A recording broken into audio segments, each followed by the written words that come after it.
Sur cette terre, il y a deux races. La race des bons, la race des grands. Notre société se comporte comme s'il y avait des humains en trop, des surnuméraires. Nous, les surnuméraires en lutte, nous nous adressons aux autres surnuméraires, ceux qui le sont déjà ou ceux qui sont en voie de le devenir. Nous vous parlons. Nous sommes peut-être votre miroir. Parmi nous, bien sûr, il y a des différences. Nous sommes nombreux. Il y a des contradictions, des désaccords.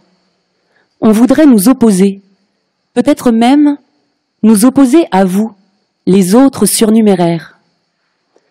Aujourd'hui, nous sommes tous face à un choix de société, non pas face à un choix abstrait, lointain, mais face à un choix qui implique la façon dont nous allons continuer à vivre très concrètement. Nous ne parlons pas de société idéale ou de modèle politique à suivre, mais de formes concrètes de vie, dans le seul monde possible qui est celui-ci. Nous ne voulons pas que la vie ait comme sens unique celui de l'utilitarisme, celui où tout sert à quelque chose, où il y a toujours un but, une fonction préétablie, où il ne reste plus de temps pour réfléchir, pour questionner.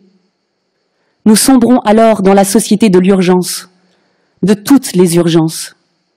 Et l'urgence est la meilleure façon de discipliner les gens. Nous sommes d'accord, disent les maîtres, bien sûr, mais plus tard, plus tard. C'est plus tard pour la vie, c'est plus tard pour la dignité, c'est toujours plus tard pour la solidarité. Les maîtres ne se trompent pas.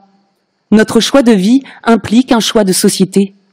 Celle qui ne veut pas seulement éduquer utile, penser utile, armer les enfants pour l'avenir, gérer efficace, aller vite, produire plus. Une société où la pensée, la poésie, la philosophie, la rêverie ne sont pas considérées comme hors programme, où la notion de gratuité du temps, de l'échange, sont à nouveau une évidence. Nous sommes ceux qui rappelons une chose très simple à la société. Nous ne savons pas pourquoi nous nous levons le matin, pourquoi nous aimons, pourquoi nous vivons. Attention, ils nous désignent comme des surnuméraires. Et pour beaucoup de gens, tomber sous cette désignation-là revient aujourd'hui à une condamnation grave. Chômage, arrêt de soins, fin de droits, expulsion, isolement, mort.